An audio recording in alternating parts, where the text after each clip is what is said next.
All right, well, I am excited about the opportunity to take some time and talk to you today. We're going to be looking at credit cards and what the statistics are for our state, what they are nationally, some of the different legislation that deals with credit cards, and what it means for consumers. So how we can use this information as we teach, as we reach out to families and households in our counties, and to try and identify specific things that we can do that can help them, tips and things that they can understand.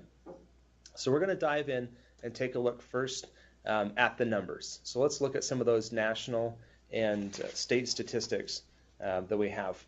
So these first couple are actually coming from the Federal Reserve Survey of Consumer Finance, and it shows that 46% of families have credit card debt, and they're calling this indebtedness. So more people actually have a credit card than that, but we're talking about those that carry a balance from month to month. And the average debt for these families that are indebted is almost $16,000. And this has continued to go up over the last 4 or 5 years. And it's something that even with the recession, we're seeing a few changes. And when we look at the state numbers a little bit later on, we'll talk about where some of those changes are coming from. But it's still a significant amount of money. So if someone has a credit card that has debt on it, the average is that $16,000, which is it's a lot of money. The number of credit cards and the average balances have actually fallen down just a little bit. But the reason since these numbers came out, these came out in 2010 from the Survey of Consumer Choice Payment. But the reason those numbers have gone down is not because we're paying off debt. It's actually because the number of defaults have gone up. So as they've defaulted on the credit cards, those debts are wiped out. They declare bankruptcy, and that average is being brought down, but it's not because we're improving the way that we manage credit cards. And again, from my FICO, it indicated the average consumer has 13 different credit obligations, and those could be everything from credit cards to mortgages, student loans. But the most common credit obligation is a credit card. So when we look at colleges and universities, a quarter of them have paid late fees in the last couple of months on their credit cards. And 21% owe more than $3,000 in credit card debt. So there's a significant number that come in. Sally Mae did a study back in 2009 called How Undergraduate Students Use Credit Cards. That's where this information is coming from. And they actually showed a significant increase from when they first come into college to when they're preparing to exit. Not just in the amount of credit card debt, but actually in the number of credit cards that students have.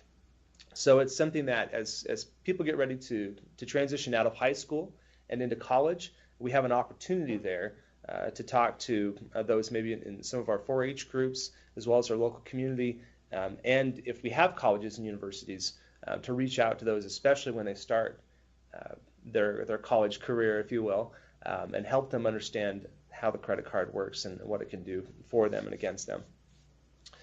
For those that do have debt, they pay 21% of their income on average. So if they have credit card and they have debt on it, 21% of their income goes towards paying off debt each month.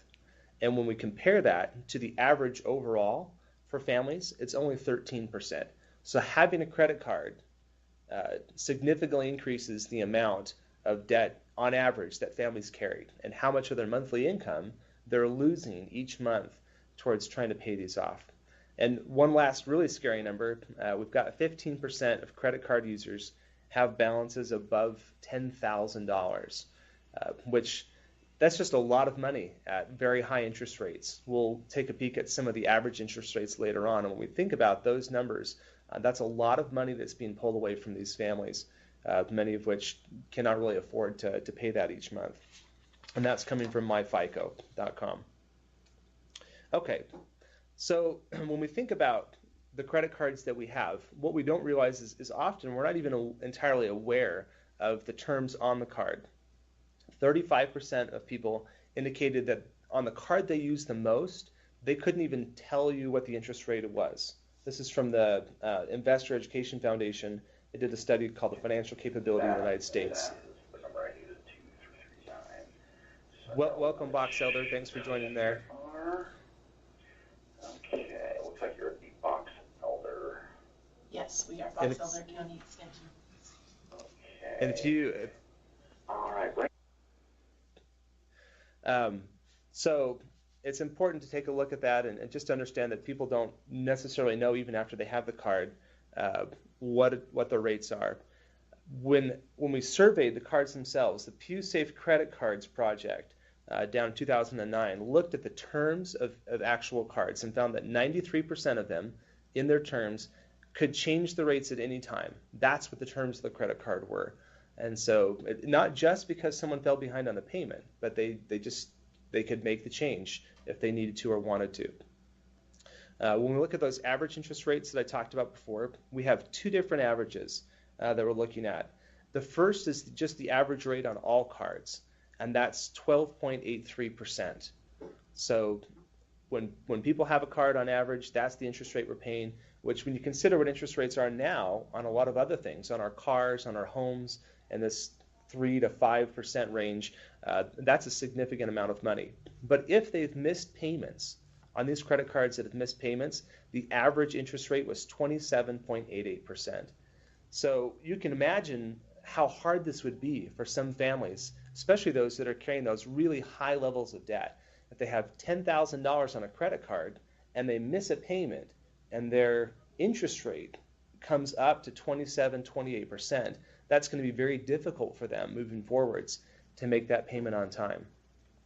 And after rates went up, only 8% of the cards went back down to the original interest rate. So chances are, once their rates were adjusted up, that's where they were going to stay for the majority of those cards. And this is something that the Card Act was trying to address, and we'll talk about that when we look at the Card Act in just a minute. So there's some national numbers. We're going to take a closer look at some of the numbers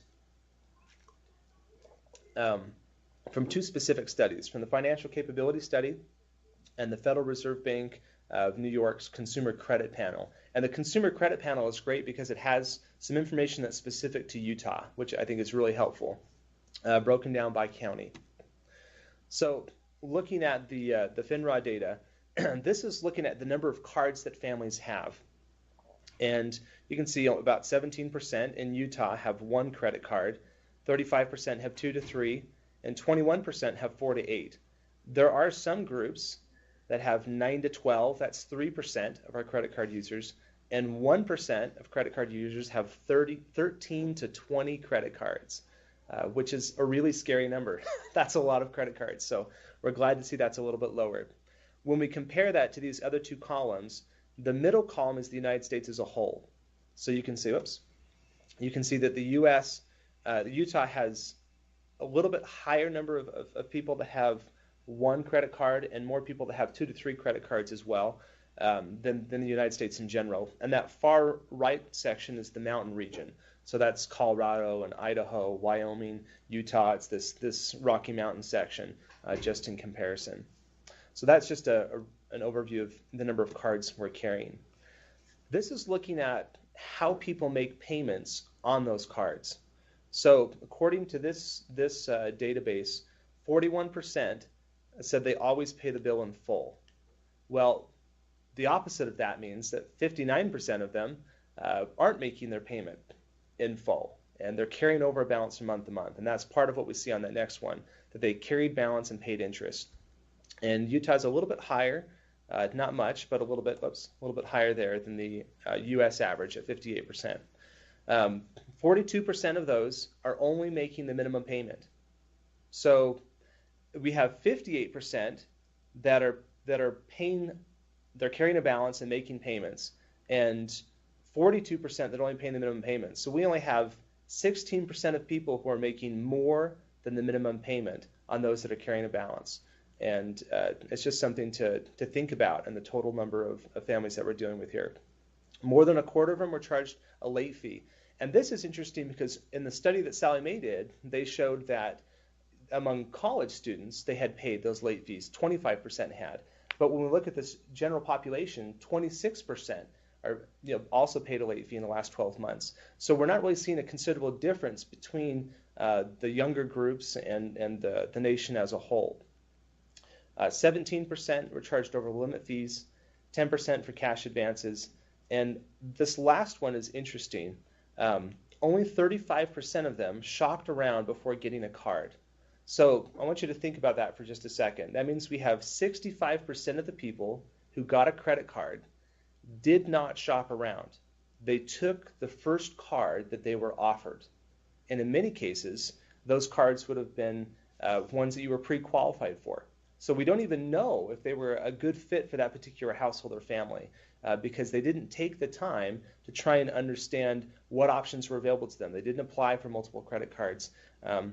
They didn't look to see if the interest rate was a good rate for their family. And that's something that, again, we can really be aware of. As young individuals move into being able to use credit, they're the most susceptible to accepting that initial credit card. So helping them to understand the credit card terms and to understand what their rights are can help them make better decisions on those first cards that we get. We're creatures of habit, and in general, we tend to stick with that first credit card, whether it's a good card for us or a bad card for us. So it's really important for us to kind of reach out and to help people make a good decision there. Okay, so let's look at what we really want to see, and that's where Utah stands. So this is coming from the Federal Reserve Bank of New York, and this is a consumer credit survey that's done by actually looking at credit bureau reports from Equifax, I believe. And this first chart, they only could get counties that had at least a population of 10,000 people that had a credit report that was pulling through the agency. So some of the smaller counties aren't represented here, and I'm sorry for that. I just don't have data for them. But these 16 counties had at least 10,000 people who were pulling that they could get a credit bureau report on. And what we've done here is this first column shows the fourth quarter of 2010.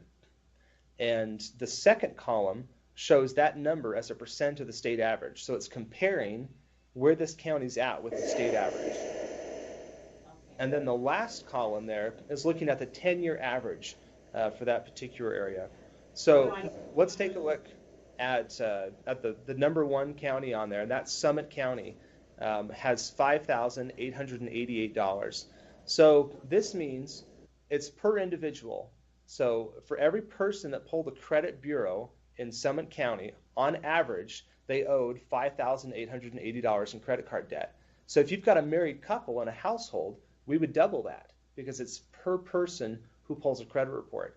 And if they have a younger individual who may be staying at home, a college student or something, then on average, again, that's going to get pushed up even higher. And it's easy to see where that $15,000 to $16,000 in average household credit debt comes from that we talked about earlier when you see some of those numbers. Now in Summit County, I'll point out when you look at the second column, that average for them is 204% of the state average. So in some of these areas, we have much, much higher levels of debt than we're seeing in other places across the state. And the other thing I want to take a peek at is that 10-year average. So even though it's much higher than the others than across the state, when you compare it to the 10-year average, it's not near as bad. Is it higher than it's been in the last 10 years? Absolutely. So it's still something to keep in mind. But it's good to keep that in perspective and not just look at that percent of state average. So when you go down, you've got Davis, Wasatch, Salt Lake, and Washington County are all in there. When we compare their 10-year averages to their fourth quarter 2010 averages, every single state, I believe, in this instance, or every single county, with the exception down here of Uinta, had a higher credit card debt in the fourth quarter 2010 than they did over the last 10 years. So in general, across the state, we're seeing much higher credit card debt than we would expect to see compared to where we've been.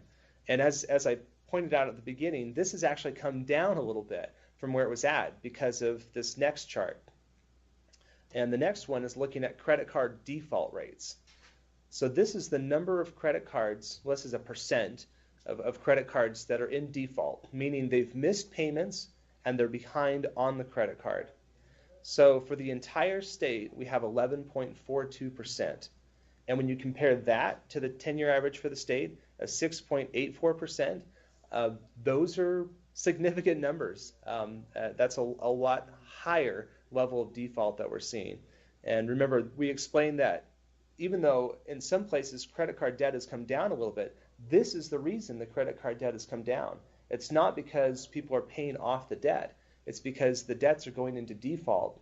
People are declaring bankruptcy, and the debt's being wiped away. So again, as educators, we have an opportunity to reach out to try and help people get a handle on some of this.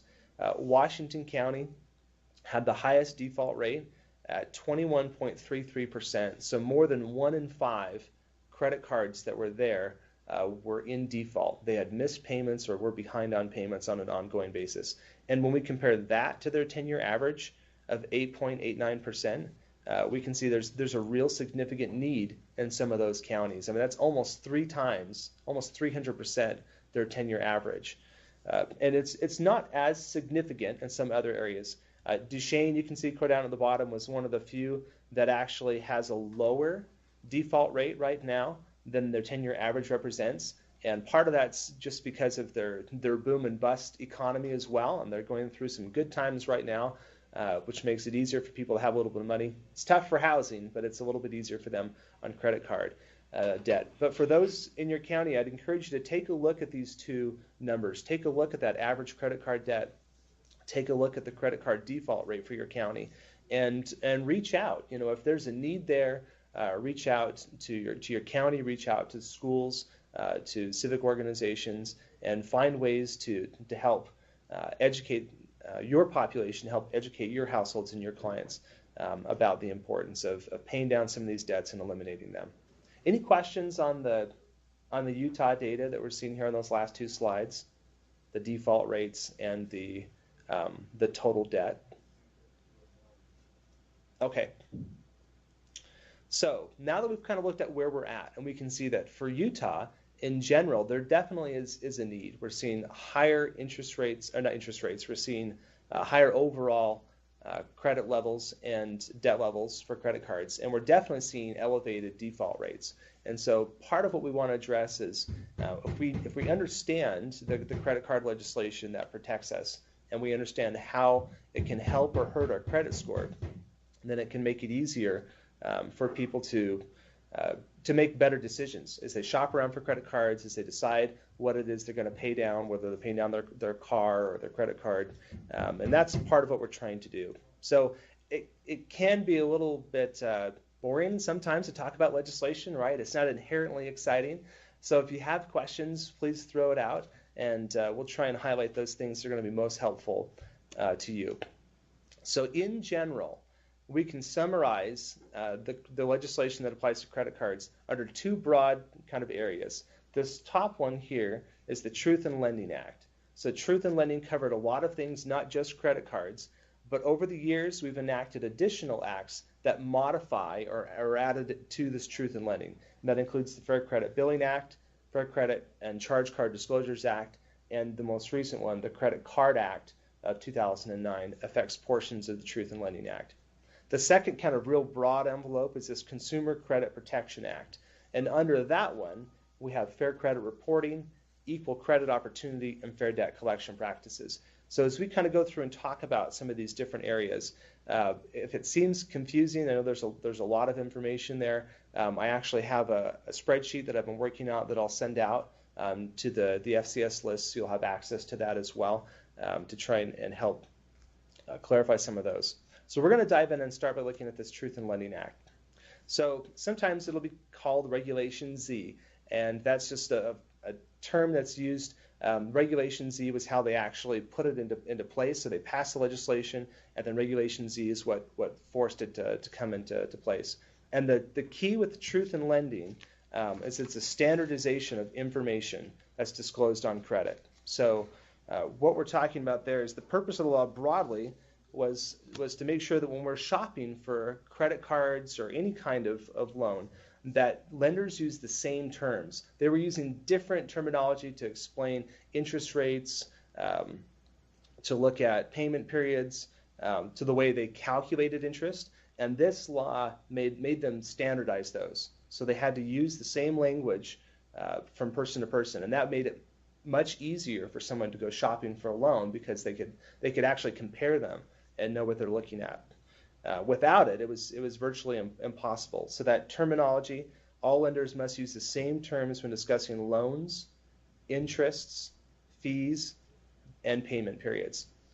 And likewise, even though you can come back and watch this on the IVC, I will be emailing out the presentation to all the FCS faculty so you can have the notes that are included underneath each of these individual slides, so you've got that extra information as well. The second thing on there is costs. So they have to clearly identify how interest rates are calculated. They've got to show how their finance charges come in and the annual percentage rate and how that's calculated for them as well. And then the last one is the timing of charges. So they have to very clearly disclose those due dates and when fees are going to be assessed.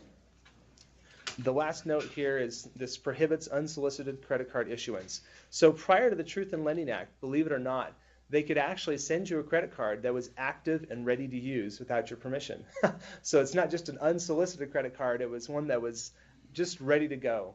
And this said that's not allowed anymore. You can't do that. You could send them an offer, but you can't just send them a credit card that they could turn around and use right away. And obviously, you can imagine how that might lead people to get into trouble a little bit. All right. So as far as the Truth in Lending enforcement goes, Truth in Lending is actually enforced by it was enforced by the Federal Reserve Board, but they've moved that to the Consumer Finance Protection Bureau back in 2009. So you would actually contact that Consumer Finance Protection Bureau. If someone's violated that, if they didn't disclose terms properly, if they didn't use the right terminology, you can sue them for actual damages, meaning if you got an interest rate that was much higher than it should have been, or you had late fees because they didn't disclose clearly when you were supposed to make payments, you could sue them to cover those costs. And then statutory damages as well.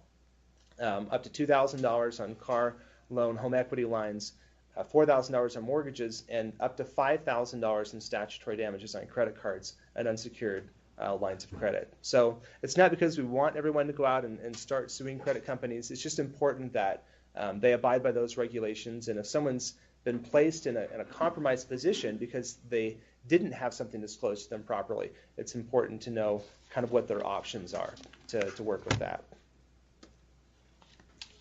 All right, any questions on Truth in Lending before we move on to Fair Credit? Okay, so the Fair Credit Billing Act has a couple of different things that it allows you to do. The first was an emphasis on the national credit bureaus. So as those rose and their influence has changed and more lenders were using them to qualify people for different loans, the government stepped in and regulated some of that. So that's where the Fair Credit Billing Act comes in part as well. But for credit card companies specifically, it required them to credit payments properly. In some cases, they were not actually putting a refund, or they would wait till after the end of the month to apply refunds on things that you had returned, or they were delaying the actual payments that you had made. And then that second one is fixing the mistakes. This law required them to fix mistakes in a way that did not damage your credit. So it said if there's been a genuine mistake here, they had to contact those national credit bureaus and get that resolved in such a way that it wasn't going to hurt your credit in the long term, that it would no longer show up on the credit report. And that was a big deal because, again, prior to this, sometimes people would have a problem, and even after they would get the problem fixed, it wasn't being removed from those credit bureaus' reports. And so this required them to do that. It also allows them to dispute billing errors. So it doesn't matter if it's an error in the calculation on interest or purchases, if they've got the wrong date on when you purchase something, or the way that it's charged, we can dispute that. And this next one is one that's really important because it does come up every so often, and that's the ability to withhold payment on poor goods. So if when we're using our credit card, there's a service that is not as it was described, we don't ever get it, or is really poor, it didn't work right, that we can dispute those charges. And this is the law that allowed us to dispute those charges directly with the credit card company instead of having to try and resolve everything with the person that we purchased it from. So it gave us an extra layer of protection, really, in working with credit cards. This next one as well, unauthorized charges. So if your credit card is stolen or lost and you report it in a timely manner, usually within a couple of days, the maximum liability you face under federal law is $50. So no matter how much, if the credit card gets stolen and they go and they spend $400 or $500 or something, the most that you're liable for is $50 as long as you've gone ahead and reported that. And this is one of those main differences really between, again, a credit card and a debit card is this liability issue that we're talking about here. And even though some debit card companies may have a company policy that says if your debit card's lost, that you're only liable for a certain amount of dollars or for nothing if you report it, by law, they're not required to back that up. Only with the credit card are they required by law to limit that liability to $50. So that's one difference that's important to keep in mind. And the last one is they must send the bill to the proper address. And I know that sounds pretty simple and straightforward, but sometimes when people would move, they would update their address with the credit card companies, and they were still sending them to that old address. And so it's now they're in the law that if they fail to do that, that there's restitution. The families can come after them. So a couple other things they can do. This process, if you have families or households that are having difficulty with working with the credit card companies, there's actually a very clear process for disputing these rights that's located right on the FTC's website. And I've included the link here. It's a fantastic resource for them. It walks them step by step through what they need to be doing, what they should be seeing happening from the credit card companies, and how they can, and then what to do if those things don't happen, all the way down to taking legal action if that's what they needed to do. In this case, if it's an issue with the Fair Credit Billing Act, they're going to want to file complaints or violations straight to the Fair Trade Commission. They do have the right to sue, as we mentioned, in this case, for the actual damages. And then where this is dealing specifically with credit cards, they have some limits on the finance charges between $500 to $5,000, as well as being able to cover your attorney fees. So again, the idea isn't to let someone get rich if they had problems with a credit card bill. Really, it's there to help them cover costs they need to go through a legal process to get it corrected if it's not going to be resolved any other way, and to help protect the family that way. So that's some of the details on the Fair Credit Billing Act. All right, so the Fair Credit and Charge Card Disclosures Act dealt specifically with additional details in the loan applications and in the statements. And so it went a little bit further than TILA. It said not only do we have to make sure that we're using the same verbiage, same terminology when we're doing these credit cards, but we're also making sure that when you send out one of these offers to someone, or when you give someone an application, that you have to disclose specific things clearly for them to find. And some of those things are the annual percentage rate or the interest rate on the fee. So they have to break it out also by a monthly and a daily rate. So they have to be very, very clear on what it is that you're going to be paying on these particular loans. They have to be clear on the grace period. So you need to know if you have time in between when you receive the bill and when payment is due, and what that time frame is. They have to talk about those annual fees, over the limit fees, and late fees. And annual fees are just those that are usually assessed once a year. Over the limit fees refers to if you're allowed to spend more on your credit card than the limit is. So if you've got a $1,000 limit, but you're allowed to go over that, and you do to $1,100 or something, then they would charge you a fee for that. And that's, again, something that's also been impacted by the Card Act that we'll talk about in just a couple of minutes here. Cash advances. So cash advances is specifically when you're trying to access, instead of buying a good directly with a credit card, you're just pulling cash directly out to use. Often we do this from an ATM or something. They have to tell you what those fees are, what your minimum payment would be on the card and how that's calculated, and the finance charge. And the finance charge is the total guaranteed costs, including annual fees. So it's saying, well, this is the interest rate, the annual fees, this is the overall charge. And one of these requirements was to display this information prominently in what's called a Schumer box. So the Schumer box is that box on the application that says, this is the APR, this is the annual fee, this is your grace period. So some of those by law are required to be even presented in a specific way to be very clear for people to use.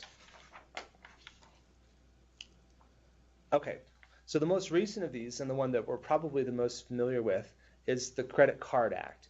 And this was passed back in 2009, and we've had some changes to it in between now and then. Some of it's been implemented, some of it's been adjusted a little bit, and we want to talk about some of those. So one of the most significant changes that have happened was the over-the-limit changes. And what they've done is, with the Card Act, you have to opt in to being allowed to go over the limit. So if I apply for a credit card for $1,000 and I never contact the company, then I can never go over the limit. If I try and it would take me over the limit, it just declines the card. And this is really interesting. They've done some studies now back in 2012 looking at how this has impacted over the limit fees. And what they found is since this was implemented, these over the limit fees have virtually disappeared on new credit cards. So what that means for consumers is, in general, we don't call up the company and ask them to let us go over our credit card, right? When it was an option, we were doing it. But once this was changed, this is a great example of how it's a change that has really helped a lot of families. So over the limit changes, we have to actually call and request to be able to go over the limit. We have to opt in. The second one that's on there is requiring permission. So that's what that really means, is you have to contact the credit provider and give them permission to allow you to go over the limit. And at that time, you can also revoke that at any time. So let's say you opt in, and then a month later you decide this is not a good thing for me. You can call them at the drop of a hat and over the phone or in writing authorize or take that authorization away to revoke that, so that that's not a temptation anymore.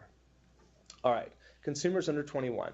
So this is another one of those things. We talked about how many of the families that have credit cards are accepting the first card that's offered to them, and that's especially common with younger individuals. And so the Card Act tried to address this with some specifics for those that are under 21. So if they're trying to apply for credit on their own, they have to show a capacity to pay.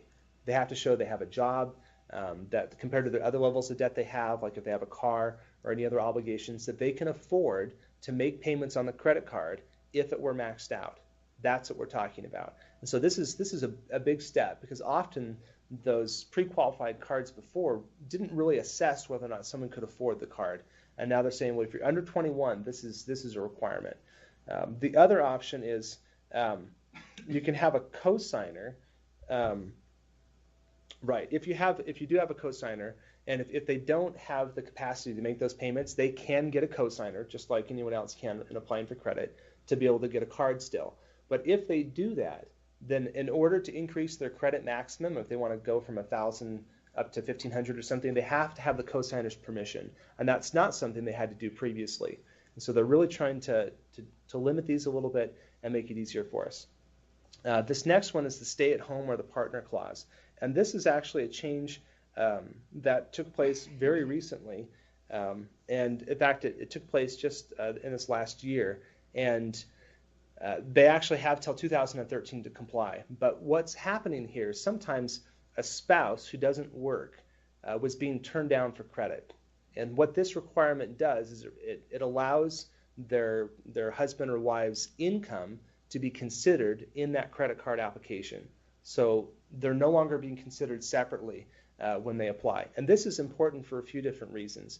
One, it was really difficult for a lot of individuals or within a couple to get credit at all if they weren't working.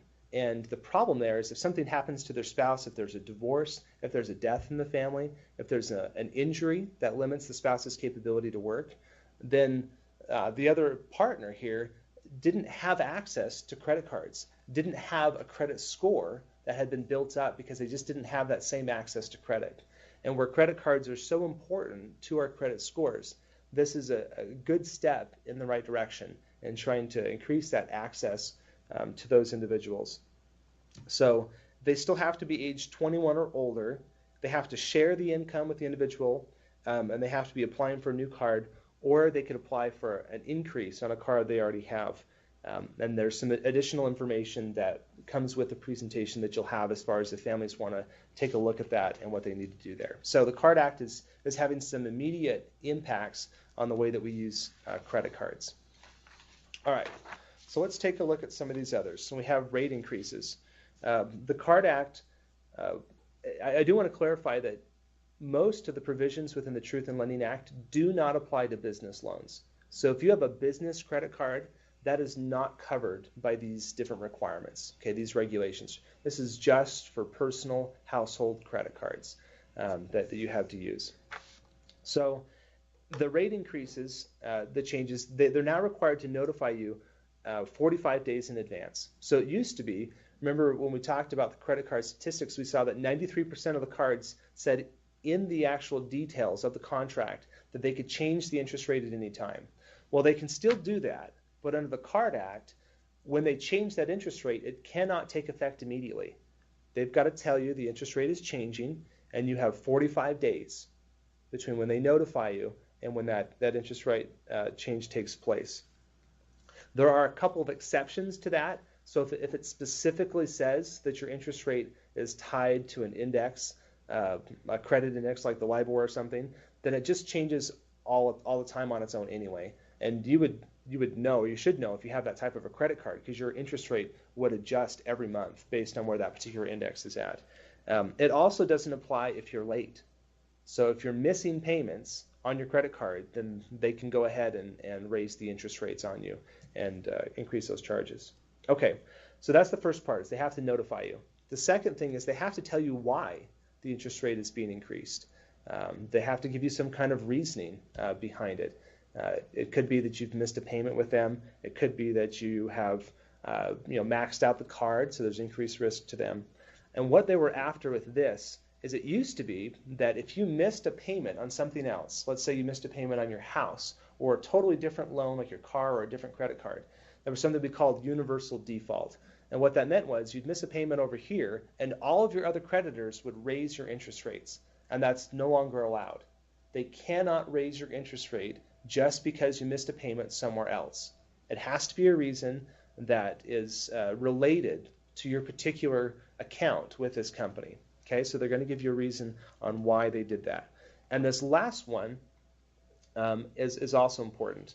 So after it's gone up, they have to reevaluate whether or not the interest rate should be that high.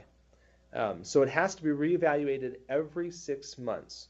So what this means is, let's say you miss a payment and they notify you, we're going to increase your interest rate on your card, and the rate goes up. And then you're able to make payments, you get caught up and you make payments on time. 6 months down the road, they're supposed to take a step back and reevaluate your account and say, should it still be at this higher default rate because they're no longer in default. And so that statistic we saw earlier, where only 8% of cards come back down after the interest rate goes back up, the CARD Act is trying to address that. It's trying to address that. We haven't had enough time really to see if that's effective and what it's trying to do, but it's important for us to know as educators, because if we teach good habits to families and households as we work with them, then according to the CARD Act, we should see in many cases an improvement in those interest rates on those individual credit cards. But those rates could come back down for them. So that's something to be aware of and help them know that they can see some responses over the 6 months to a year if they implement some of these different things in paying down debt and different things that will help them being on time. All right, so those are the rate increases. The second one is the rate increase limits. So they cannot change your interest rate in the first year.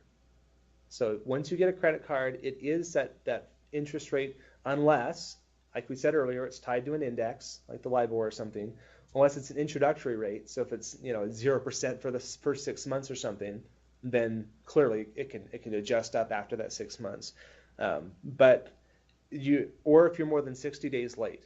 So again, if you fail to make payments, then it can go up in that first year. But if we can get individuals who acquire a card to stay on time and on target, they shouldn't see changes in their interest rate with the CARD Act, and that's important. And the last one is increases only on future changes. So if interest rates do change, they only apply to future charges. And this is important. So if you've been spending and you have $500 on your $1,000 limit on your card that you've spent so far, and the interest rate goes up, you are charged the old interest rate on that $500. They're purchases you made under the old interest rate. And if the interest rate goes up to 20% maybe, that only counts, it only applies for new charges. And that's something that's new. Previously, the interest rate could go up and it would affect all of your debt. And when we think about those families that are carrying really high levels of debt, like those that had $10,000, if their interest rate went from 10% clear up to 20 or 30%, that was a huge burden for them. And it's still going to be a problem if the rates go up, but not as much because it only applies to those future purchases. So this is something that's really important for them to know. And the last right on here is that right to cancel. So if our credit card terms have been changed, we have the right to cancel the card before those changes take place. All right, so if our interest rate has been bumped up, we have the right to cancel the card.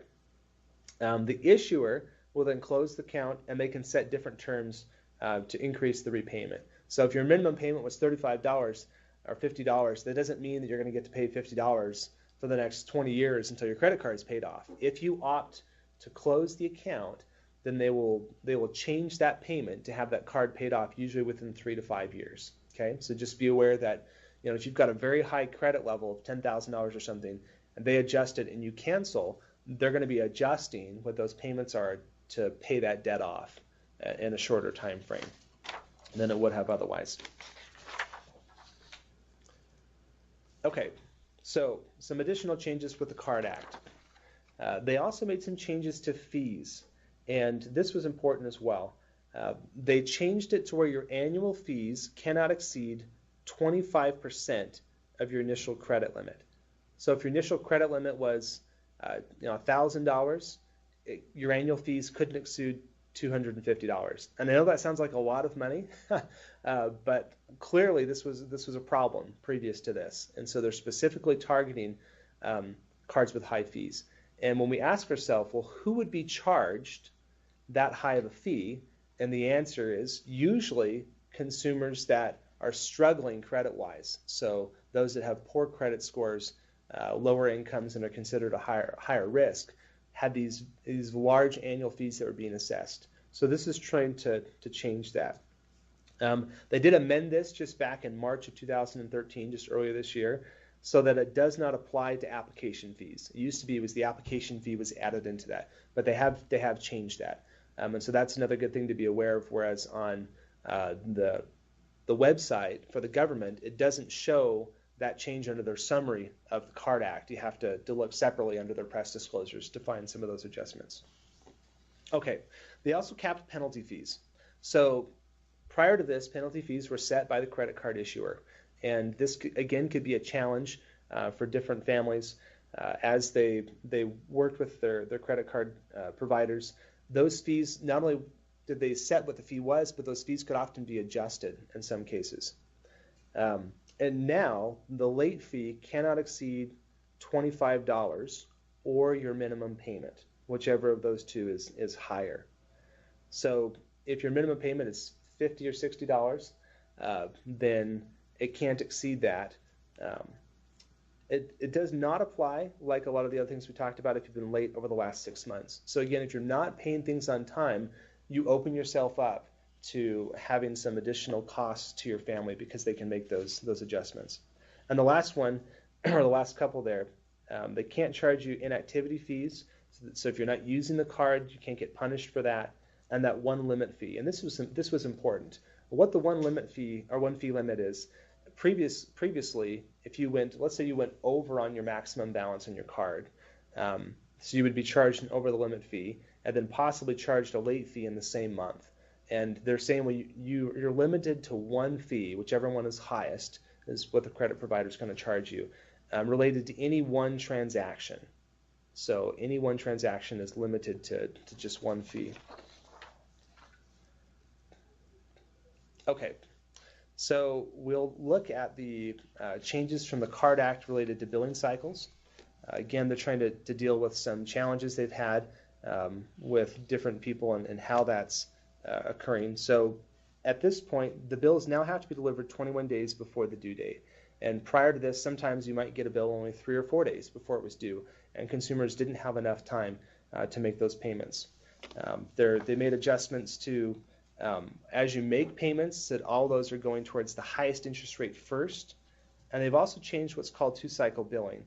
And basically what this means is in some cases you were being charged for payments that you'd made last month, or purchases made last month, and also being charged for current purchases on this 1 month's bill. And they can no longer do that. You can only be charged for those charges that you've already been billed for. Finally, they must clarify what your repayment terms are. There are specific things they have to tell you, minimum payments. You have to tell you what the minimum payments are and how long it would take to pay off the loan within 3 years, and show you the difference that you would save for that. So these are designed to help different families as they get their cards to realize the savings they can have if they'll make payments on time. The CARD Act has some on-campus things that were changed. They can't have a tangible reward, so they can no longer give out T-shirts or pizza or something if you apply for a card.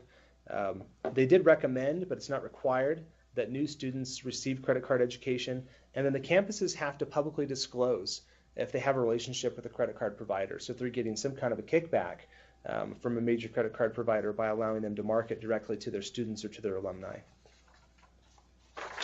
The Consumer Credit Protection Act is one of those umbrella acts that we talked about that affected different things, and we'll specify what those different things are. The Fair Credit Reporting Act is the first one, and that's what allows you to have the right to know what's in your file. So this again was addressing those credit bureaus and making sure that you have a right to know what's in there. You have a right to, there was an amendment back in 2005 that allowed you to get one free credit report each year from each of the bureaus. You have a right to know when you're turned down for credit. You have the right to purchase your score, to correct inaccuracies, and if they fail to do that, if they fail to adjust things when you've reported them, then you have the right to seek damages for those. If you've been the victim of identity theft or you're at active military duty, you may have additional rights as well that can help protect you. Related to this was that Fair Credit Reporting Act. And with this one, it required that the reporting agencies were not allowed to leave outdated information on your file. So most of the information has to drop off after 7 years or 10 years in the case of bankruptcies. They had to limit access to who could view your file to those that have a valid reason to do so, like employers, landlords, or creditors. You have to have a written permission from employers to do that, and they also had to require that you could opt out of pre-screened credit offers so that you had the opportunity to do that, and the opt-out information is included. ECOA is one, the Equal Credit Opportunity Act, that we're more familiar with just because it applies to all forms of credit transactions. So again, we can't be discriminated on the basis of our race, color, religion, origin, sex, marital status, source of income. So if we use public assistance, they can't say that that isn't stable or consistent. And the same thing with like child care, child support, or alimony, and our age. Although in some cases, depending on where you're at, if you're applying for a specific card or something, it may allow for some things there.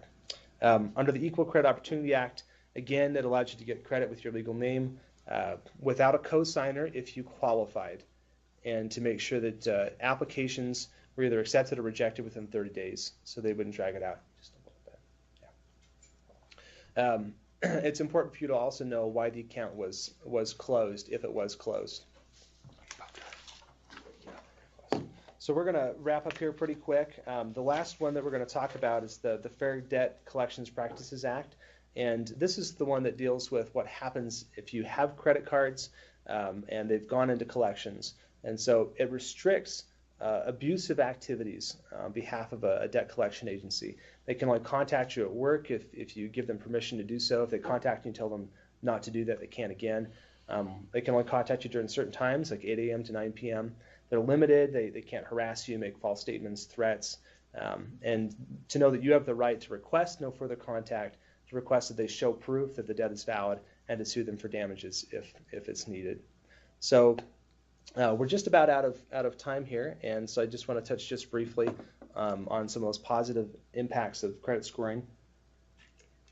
So if we help people understand how the credit cards work and what their rights are, and help them make good decisions with this, there are fewer things that can have a greater impact in the long term on their credit score than having 2 or 3 credit cards that have been paid, that have been open for a fair amount of time, and that are used regularly with low balances. So it's really important to help teach them. It'll affect their loan diversity, their history, and how long it's been on their account. Likewise, if they fail to make payments on time, credit cards can really hurt their score. Having too many open cards, having too many cards with balances, having high debt levels on those cards, and missing payments can make it very, very difficult for families to move ahead and increase their costs significantly in a variety of different areas, from everything from employment to insurance, buying a car, trying to find housing. They can be denied services, be charged higher rates, and it can impact them across the board. And even just not understanding how that would impact a credit score can result in them applying for loans that don't have as good a terms as they would have qualified for otherwise. And this just shows, again, the difference in interest rates and what the cost is to the consumer between if you're getting a 2% rate or a 10% rate. And that's important. If they haven't made these good decisions and it's affected their credit score negatively, it can impact them in the long term. So it can lead to a variety of other issues with stress, impact on the relationships, and limiting future possibilities. So again, just in review, managing credit cards can be a challenge. Utah is experiencing some elevated levels of credit card debt and defaults. But if we understand the regulations, we can help consumers make wise choices. We can help them understand some things that they can do specifically to change their credit card habits and to move forwards, and how they can make credit cards benefit them instead of maxing them out and hurting them. So appreciate your time, and if there are any questions, we've got just a couple of minutes that we could take any of those if there are any questions.